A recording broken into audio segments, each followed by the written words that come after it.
What's up, guys? I know it's been a while, but I got a cool thing in the mail that I've been working on for a while.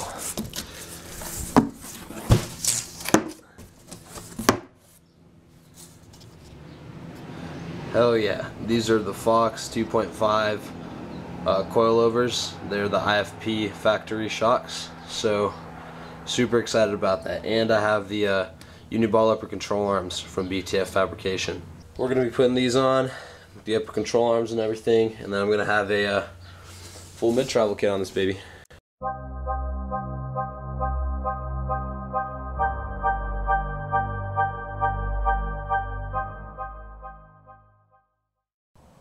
What's up, guys? It's been a good day of hard work. That was yesterday to get these on. And the Fox 2.5s with the BTF uniball upper control arms are finally on.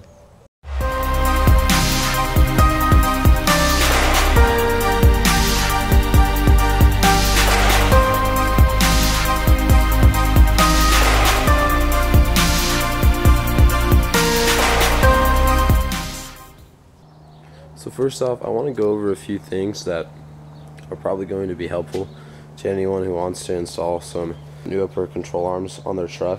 Now, I got the BTF ones. The more common ones are like Camberg or Total Chaos. And I have to say, probably one of the hardest things was, I'll show you. So, the A-arm right here, and this ball joint that goes into the A-arm like this, the stock one is pretty hard to press out. So there's a castle nut that used to be on top of the stock one. Once you take that off, there's like a coil ring you have to remove, and then there's a snap ring that you have to remove.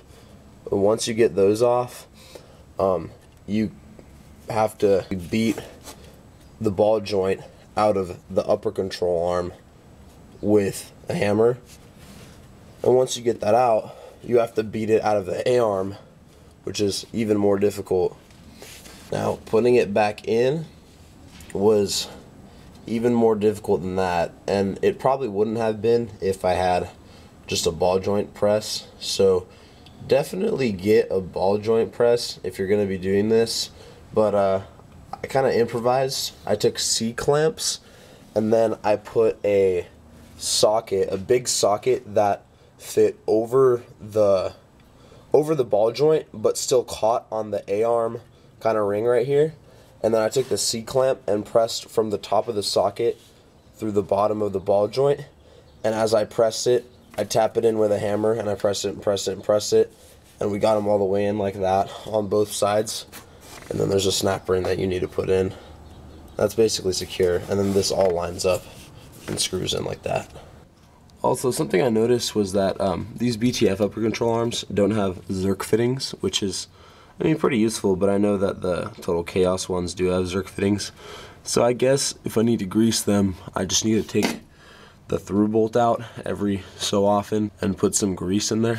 Also, if you are going to be getting the Fox 2.5 IFP coilover shocks, I actually called Fox and asked them, because when I bought them, it said that the ride height was 0 to 3 inches adjustable. I didn't know if that was from stock or from level, right?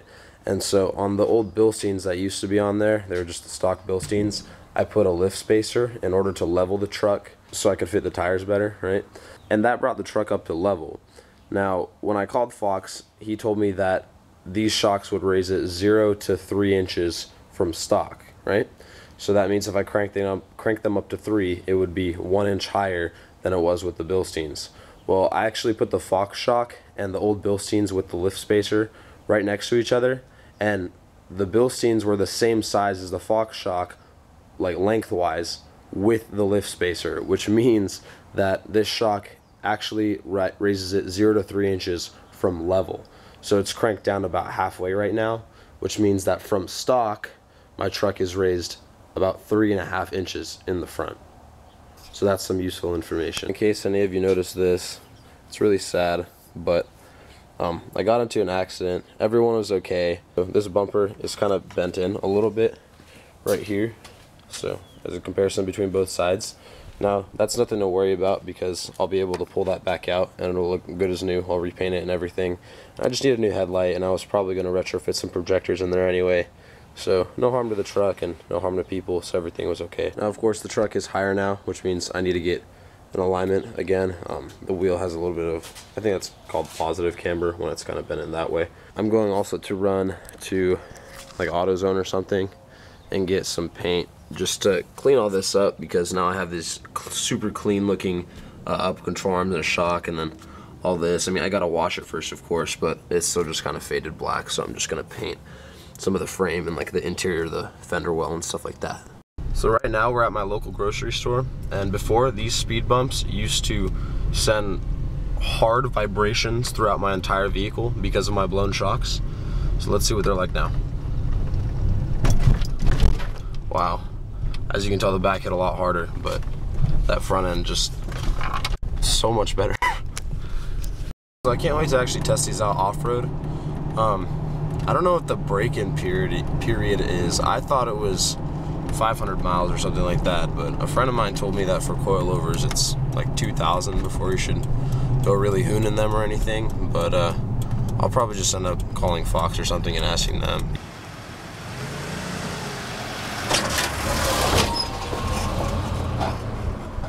So I just got back from AutoZone. I got a can of this like rubberized paint protecting kind of stuff, and I'm just painting the inside of my fender well. You can see I kind of started there. I already finished this one side, and I think that looks way better. I power washed my truck too, just so it was clean and everything. But after that, I got some normal, just black Rust-Oleum enamel, and I'm just gonna hit the frame a little bit to protect from rust. Alright, so got a few just small parts of the frame painted. Looks a lot cleaner throughout. Fender wells, of course. I think that entire setup looks pretty mint in my opinion. And let's check out the other side. So yeah, same thing over here. Looks really nice. Paint is drying, it's all blacked out, cleaned up. So yeah, those are my brand new Fox shocks on my Gen 1 Tacoma. I'm excited to start posting videos again. I've got more time now. So there we go. I'll be doing kind of updates on the shocks as they break in and how I like them, stuff like that. And definitely there's more to come. Those headlight projector retrofits. For sure. I'm gonna do new leaf springs in the back before I really start getting into the rear suspension. If you guys have any questions on installing a similar thing with Uniball upper control arms, go ahead and let me know in the comments. I'll do my best to respond. And yeah, see you guys in the next video.